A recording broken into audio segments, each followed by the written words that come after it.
Naquele tempo, João disse a Jesus: Mestre, vimos um homem expulsar demônios em teu nome, mas nós o proibimos porque ele não nos segue. Jesus disse: Não o proibais, pois ninguém faz milagres em meu nome para depois falar mal de mim. Quem não é contra nós é a nosso favor. Em verdade eu vos digo, quem vos der de beber um copo de água, porque sois de Cristo, não ficará sem receber a sua recompensa. E se alguém escandalizar um destes pequeninos que creem, melhor seria que fosse jogado no mar com uma pedra de moinho amarrada ao pescoço. Se a tua mão te leva a pecar, corta-a. É melhor entrar na vida sem uma das mãos do que tendo as duas ir para o inferno, para o fogo que nunca se apaga. Se o teu pé te leva a pecar, corta-o. É melhor entrar na vida sem um dos teus pés do que tendo os dois ser jogado no inferno. Se teu olho te leva a pecar, arranca-o. É melhor entrar no reino de Deus com um olho só do que tendo os dois ser jogado no inferno, onde o verme deles não morre e o fogo não se apaga. Palavra da salvação. Glória a vós, Senhor.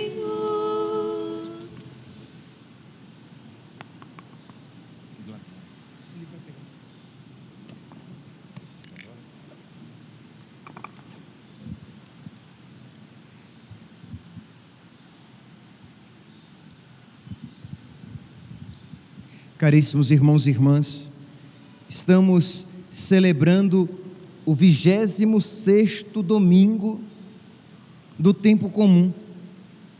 E o evangelho de hoje, nós poderíamos, para melhor compreendê-lo, dividi-lo em duas partes.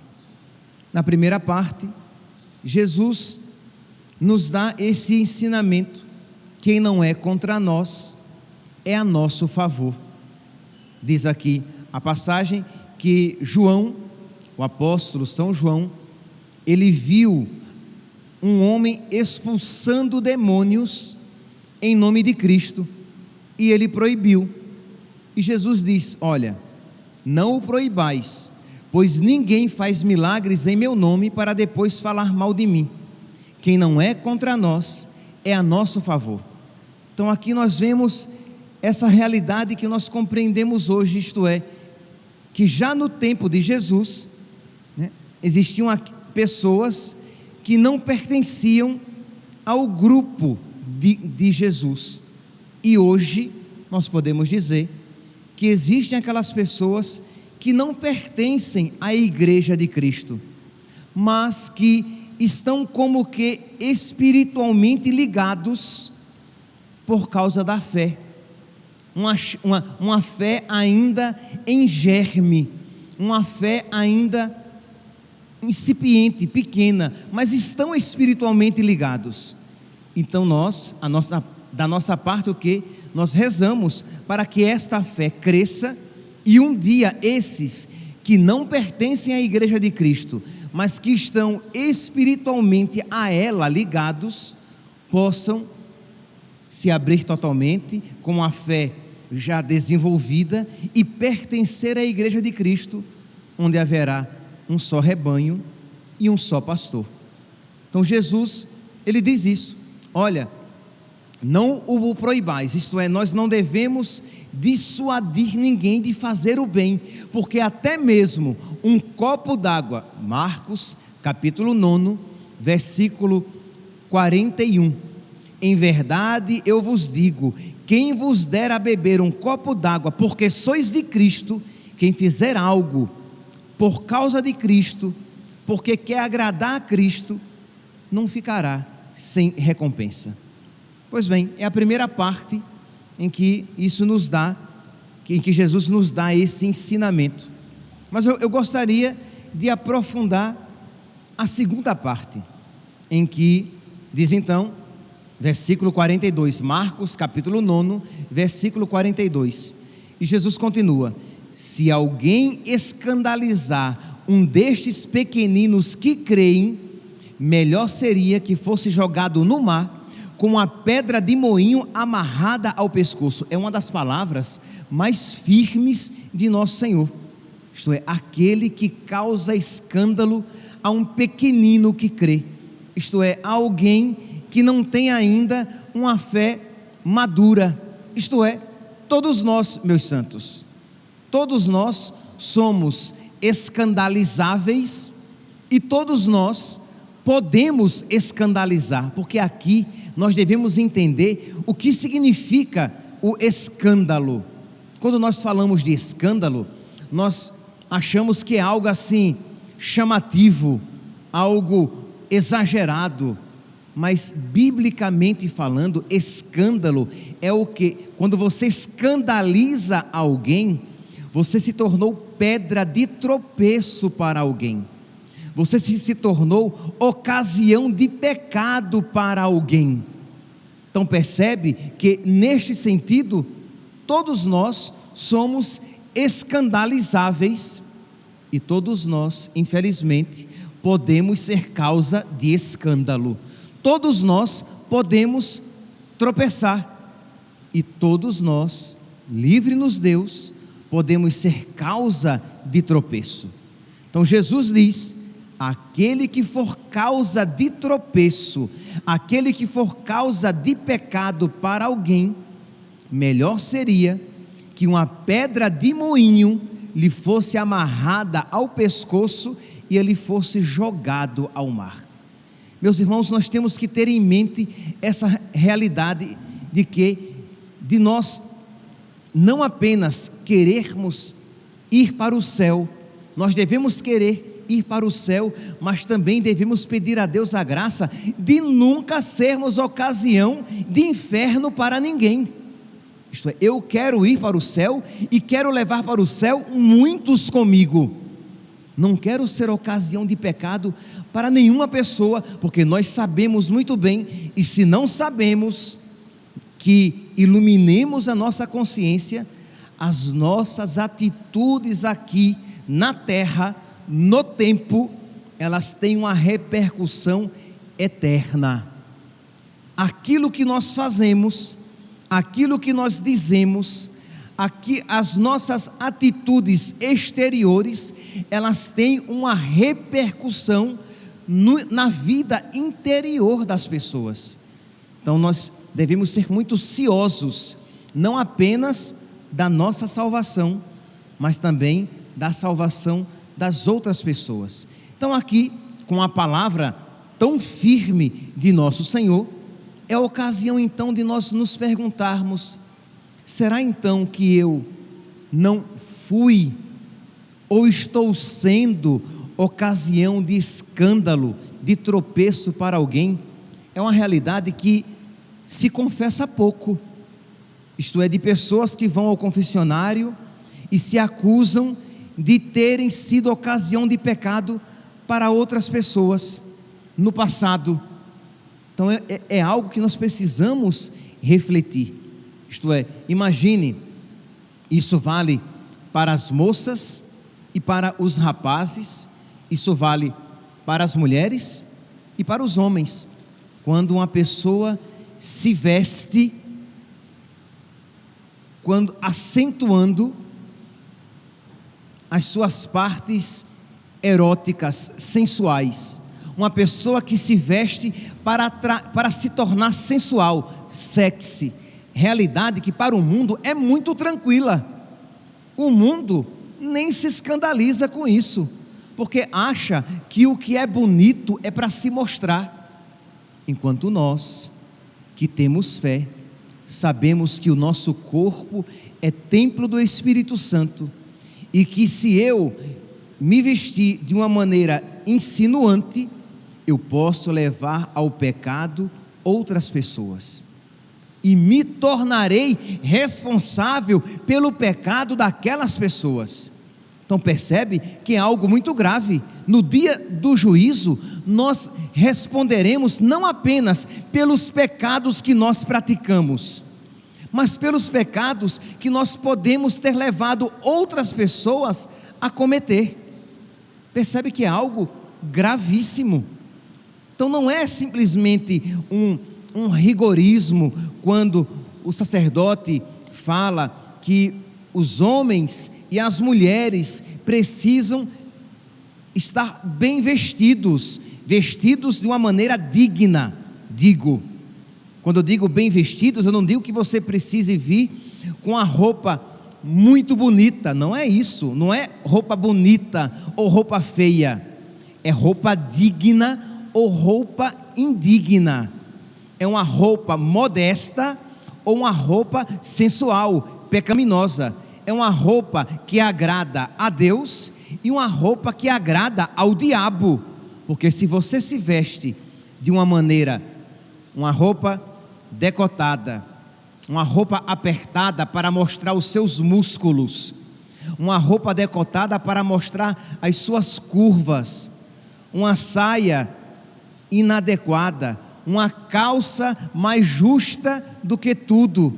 É claro que você, mas eu gosto, eu sei, meu santinho, minha santinha, mas o critério aqui não é se você gosta, o critério aqui, se isso está de acordo com o gosto de Deus. Padre, mas eu acho muito feio uma saia longa.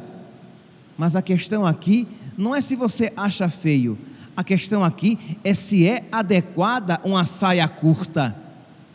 Quando você, mostrando as suas pernas, as suas coxas, você pode se tornar ocasião de pecado para vários homens que veem e que vão pecar pensando em você. Quer dizer, é isso o que você quer? Foi para isso que Deus lhe deu um corpo? Então percebe aqui, meus santos, que não é uma pregação moralista, mas é uma realidade que nós precisamos levar em consideração. Jesus diz: em verdade eu vos digo, versículo 42, se alguém escandalizar um destes pequeninos que creem, melhor seria que fosse jogado ao mar com a pedra de moinho amarrada no pescoço. Vocês querem uma palavra mais firme do que essa? Então quer dizer, e isso eu digo não apenas para vir à igreja. É claro que na igreja você terá uma roupa ainda mais, digamos, digna, mas não no sentido de que você fora vai ter uma roupa indigna, mas que para Deus a gente oferece o melhor. Todas as suas roupas precisam ser dignas, mas para a igreja a gente reserva a melhor, a mais bela, porque eu vou me encontrar com o meu Senhor e recebê-lo por meio da sua palavra e por meio do seu corpo, sangue, alma e divindade na Eucaristia. Mas não é que você se veste como uma católica na igreja e como uma prostituta lá fora. Não é que você se veste como um católico na igreja e lá fora como um garoto de programa. Você é católico na igreja e lá fora. Porque se as pessoas ao virem você daquela maneira, vão dizer: nossa, gente, imagine, e ele é católico, olha a roupa que ele está usando, olha o lugar que ele está frequentando. Isto é, se você vai para uma balada em que as músicas são desonestas, em que as músicas são sensuais, em que as músicas cantam o pecado, a traição, a promiscuidade, o sexo fora do casamento, é aquilo que aquelas músicas estão cantando, e você está ali, você é causa de escândalo. Nossa, gente, ele é ministro da Eucaristia, e ele está ali naquela festa, percebe? Mas padre, mas isso é algo exigente. Meu santo, mas quando você sabe pelo que você está lutando para você e para os seus, você sabe que vale a pena. Você diz: não, eu quero o céu para mim, e eu não quero, porque se alguém me vir fazendo algo semelhante, vai dizer: Se o padre faz, por que é que eu não posso fazer? Se o ministro faz, por que é que eu não posso fazer? Se a minha catequista, ela se veste daquela maneira, por que é que eu não posso me vestir também? Percebe? Se aquele rapaz que vai à missa todos os domingos, mas ele enche a cara no bar da esquina ou nas baladas da vida, por que é que eu não posso fazer também a mesma coisa? Percebe, meus santos? Esta realidade de que eu preciso ser exemplo. Eu não posso, por amor a Deus, eu não posso fazer por amor a Deus e por caridade aos irmãos, eu não posso fazer algo que até, olha aqui agora, é um outro passo, eu não posso fazer algo que até poderia ser lícito, mas que pode ser mal interpretado e levar alguém ao erro. Vamos aqui a um exemplo clássico, sempre que se aproxima esse período, aqui nem tanto, eu já ouvi aqui, mas eu ouvia mais no Nordeste, quando se aproxima o período de São Cosme e Damião, que as pessoas têm o costume de distribuir balinhas. Algumas dessas pessoas, elas não participam do candomblé, elas não fazem parte das religiões afro-brasileiras, mas a questão é, as pessoas podem ligar você a isso, e eu sempre digo, meu santinho, não distribua, não, padre, mas por que São Cosme e Damião, ele era um menino, não, primeiro que eles eram meninos como todos nós fomos meninos um dia, mas eles foram médicos, eles morreram adultos, então não são santos crianças, eles não morreram crianças. Hoje é dia de São Cosme e Damião, dia 26 de setembro, são santos católicos, mas que as religiões afro se utilizam e tem entidades que os representam. Então, para evitar escândalo, não faça, você distribua em um outro dia, numa data bem distante, para que não haja correlação alguma, para que você não seja mal interpretado e leve alguém a pensar que o católico pode ser o bandista, o católico pode participar do candomblé, o católico pode ir para o centro espírita, quando o católico não pode fazer coisa alguma, nada disso. Evitar escândalo. Se você sabe que ir àquele lugar poderá fazer com que alguém interprete que você está dizendo que aquela atitude é correta, não faça isso. Em si é inadequada, quer dizer, é uma atitude intrinsecamente má. Um padre, por exemplo, aqui para a nossa realidade do Brasil, um padre ir para um bar e tomar um bar ali da esquina e tomar uma cerveja num dia quente, em si não. A pergunta é adequado? Não, porque as pessoas verão e vão dizer, se o padre pode encher a cara, já está enchendo a cara, coitado, estava bebendo só uma cerveja, mas se ele pode também assim, por que eu não posso também? Então pode ser um mau exemplo, entende? É uma atitude que pode levar, por que é que nós, quando tínhamos festas aqui na igreja, nós proibimos a venda de bebida alcoólica? Para não escandalizar os pequeninos, que nós sabemos que temos pessoas que têm dificuldade com a bebida. Não é porque beber seja pecado, beber não é pecado, mas como é que eu vou fazer uma festa na igreja com bebida, quando eu sei que muitos dos meus filhos, dos meus paroquianos, vão se exceder e vão ficar ali falando besteira e se exaltando? Por caridade nós dizemos não, isso aqui nós não faremos. Percebe? São atitudes que você evita o pecado alheio, são atitudes que você não pode fazer, porque você pode escandalizar. Então quer dizer, de você saber o que? Eu preciso ser zeloso para não escandalizar um pequenino. Imagine, por exemplo, quando você, um homem casado, tem intimidades, ainda não, não é uma infidelidade propriamente dita, mas você tem tantas intimidades, tantas amigas com moças, que você vai dar um mau exemplo para outros homens casados, achando que você, na verdade, não é que você tem amizade, mas você tem até um caso com aquelas moças. Você é um homem casado. Imagine um padre que dá carona para várias moças no carro, ou que sempre está com uma moça. Pode ser que não haja nada de errado, mas é totalmente inadequado, porque aquilo pode ser uma atitude que escandaliza, porque os pequeninos na fé podem interpretar algo totalmente inadequado.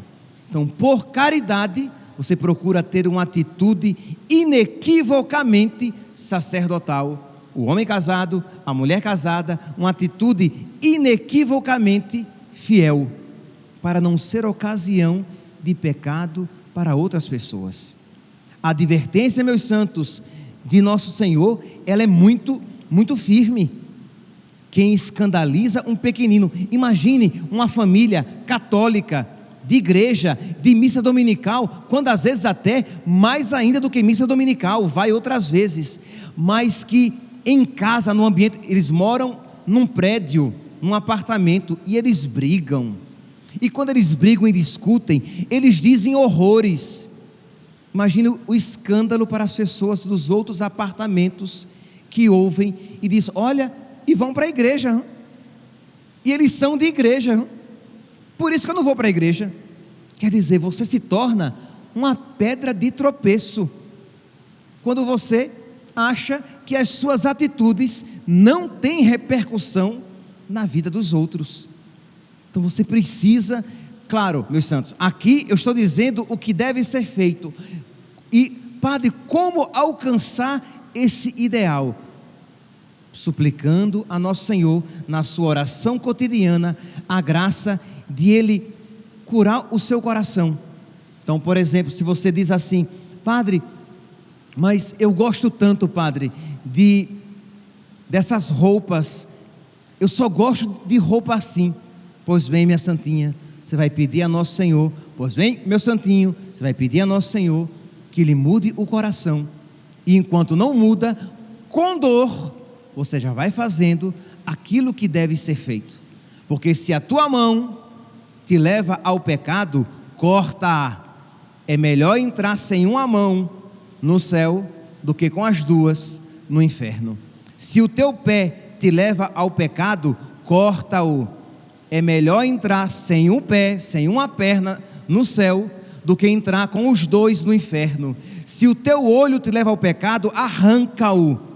É melhor entrar caolho, é melhor entrar sem um olho no céu, do que os dois no inferno. O que é que isso quer dizer? Que nós iremos fisicamente cortar a nossa mão, o nosso pé, arrancar os nossos olhos? Não, mas que nós precisamos ser radicais nas nossas atitudes, cortando aquilo que tanto pode levar alguém ao pecado, como me levar ao pecado também.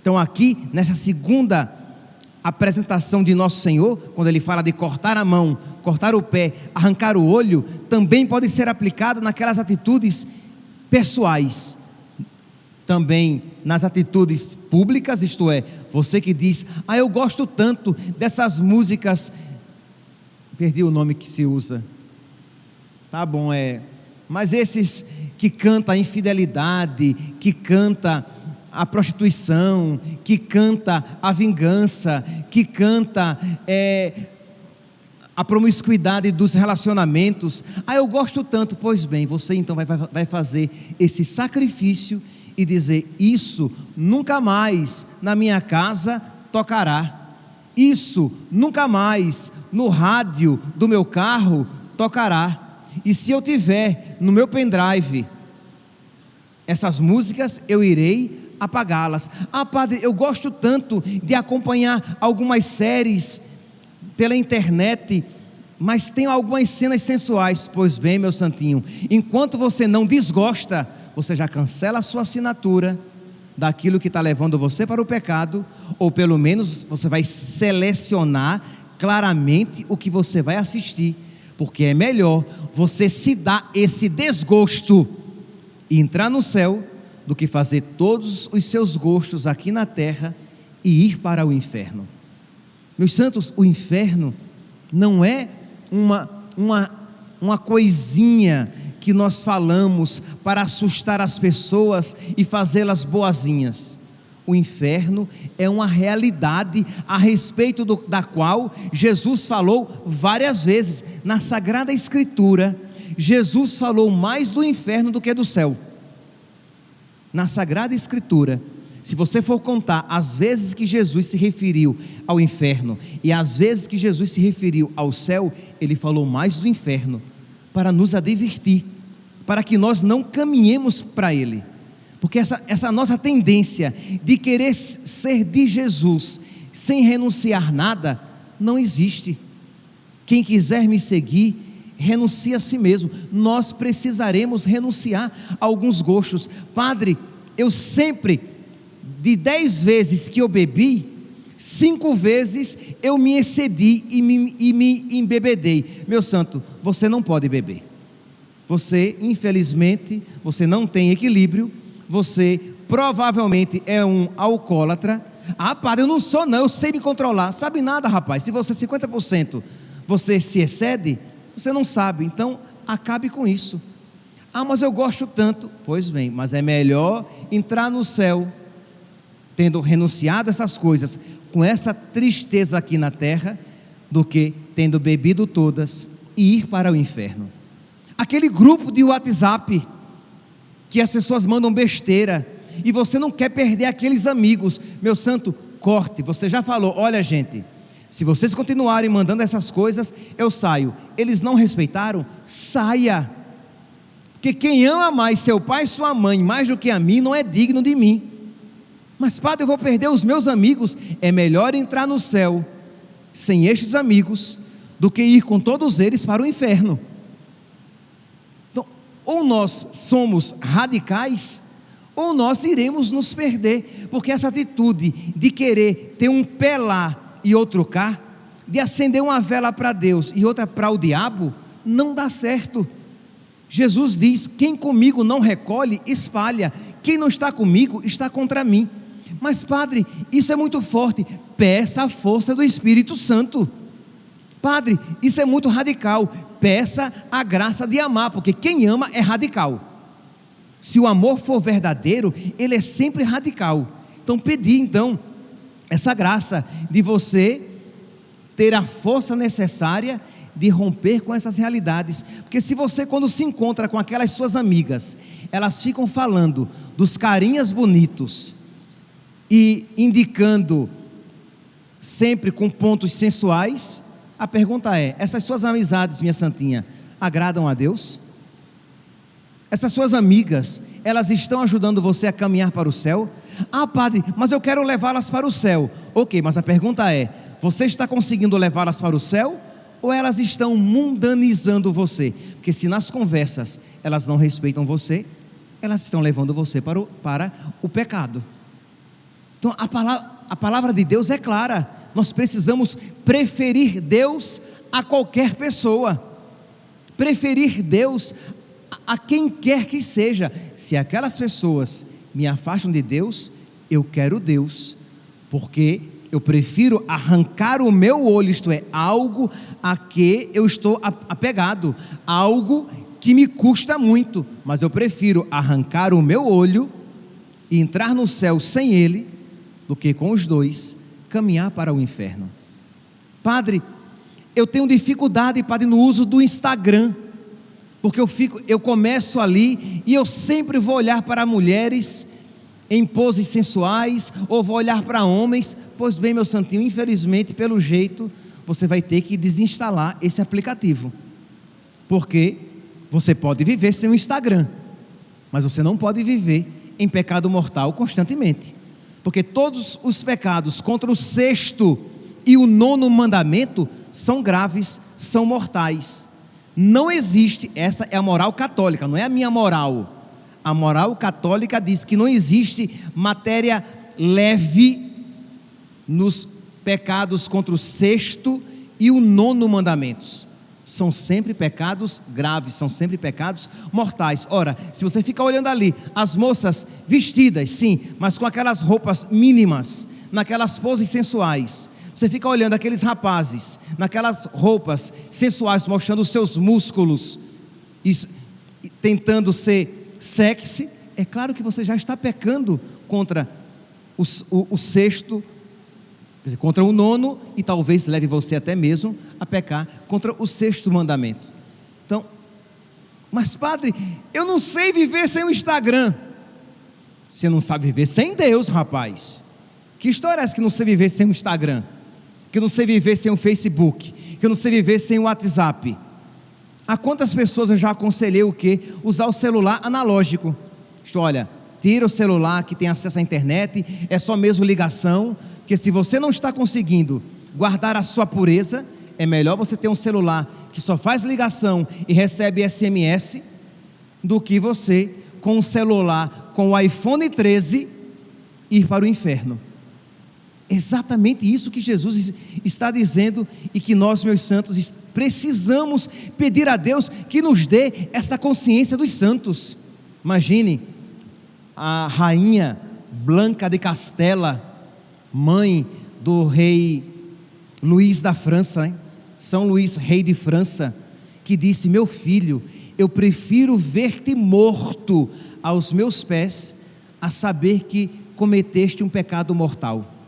Repare, uma mãe que sabe o que é o essencial. Eu prefiro saber que você morreu, que você está morto, a saber que você cometeu um pecado mortal. É o lema de São Domingos Sávio: antes morrer do que pecar. Se nós tivermos isso, antes morrer do que pecar. Ora, entre morrer e pecar, então, renunciar ao Instagram é menos do que morrer. Sair do grupo de WhatsApp, daquele grupinho ali, é menor do que morrer. Renunciar a Netflix, a HBO, a quem quer que seja, aqueles canais de TV por assinatura, que só me fazem o que? Perder tempo ou ver besteira, é menor do que morrer. E São Domingos Sávio, aquele menino, diz: antes morrer do que pecar. A mãe que diz ao filho rei: eu prefiro ver-te morto, a saber que cometeste um pecado mortal, porque eles sabiam, os santos sabiam, que aqui nesta vida nós decidimos se vamos para o céu ou se vamos para o inferno. É aqui, meus santos. Depois de morto, ninguém se converte mais. Ah, padre, mas eu rezo pelas almas do purgatório. Mas as almas do purgatório, elas vão para o céu. Elas buscaram a Deus, só tinham ainda imperfeições. Mas é aqui na terra que nós nos decidimos por Deus ou pelo diabo, pelo céu ou pelo inferno. Meus santos, que esta palavra de hoje de nosso Senhor, que diz: se o teu olho te leva a pecar, arranca-o. É melhor entrar no céu com um olho só, do que tendo os dois, ser jogado no inferno, onde o verme deles não morre e o fogo nunca se apaga. Que essa certeza nos leve a ser mais ciosos com a nossa vida, que nós sejamos mais responsáveis com a nossa alma, que nós nos preocupemos mais com a nossa vida espiritual, que nós eduquemos melhor os nossos filhos, que nós não eduquemos os nossos filhos apenas para ganhar dinheiro. Eu quero que o meu filho trabalhe, eu quero que o meu filho seja inteligente, para que ele trabalhe e tenha um bom emprego, isto é, dinheiro. Que você prepare os seus filhos para o céu, que você prepare os seus filhos para a virtude, que você ensine os seus filhos a amar a Deus, a amar os mandamentos de Deus, a amar as coisas virtuosas. Aí, santo, aí com certeza, meu santinho, minha santinha, esses seus filhos e você estarão preparados, todos nós estaremos preparados a renunciar o que quer que seja, para que nós não percamos aquela verdadeira riqueza e verdadeira felicidade que Deus preparou para todos nós. Que a Virgem Maria interceda por nós, para que esta sabedoria do Evangelho esteja presente, fincada, enraizada nos nossos corações. Louvado seja nosso Senhor Jesus Cristo. Para sempre seja louvado.